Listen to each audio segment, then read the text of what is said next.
17वां बाब। सूरत की तब्दीली। 6 दिन के बाद यीशु ने पतरस और याकूब और उसके भाई यूहन्ना को हमरा लिया और उन्हें एक ऊंचे पहाड़ पर अलग ले गया, और उनके सामने उसकी सूरत बदल गई और उसका चेहरा सूरज की मानिंद चमका और उसकी पोशाक नूर की मानिंद सफेद हो गई।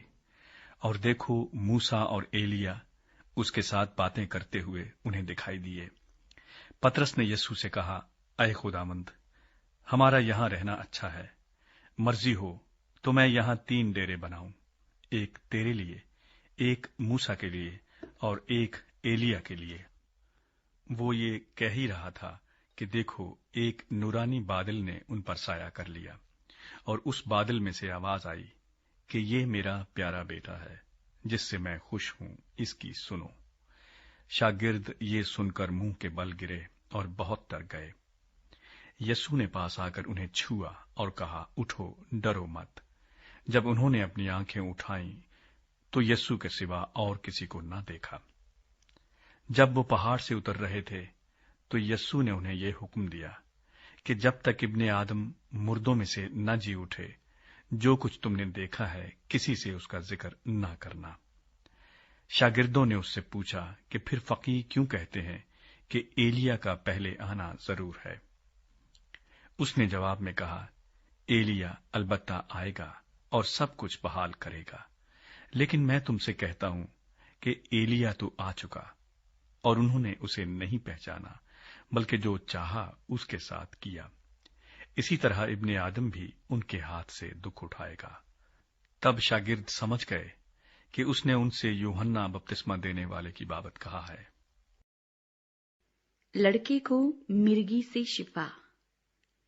और जब वो भीड़ के पास पहुंचे तो एक आदमी उसके पास आया और उसके आगे घुटने टेक कर कहने लगा, ऐ खुदावंद, मेरे बेटे पर रहम कर, क्योंकि उसको मिर्गी आती है और वो बहुत दुख उठाता है, इसलिए कि अक्सर आग और पानी में गिर पड़ता है।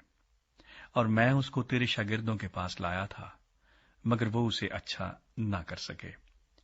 यीशु ने जवाब में कहा, अरे बेतकाद और कजरो नस्ल, मैं कब तक तुम्हारे साथ रहूंगा, कब तक तुम्हारी बर्दाश्त करूंगा?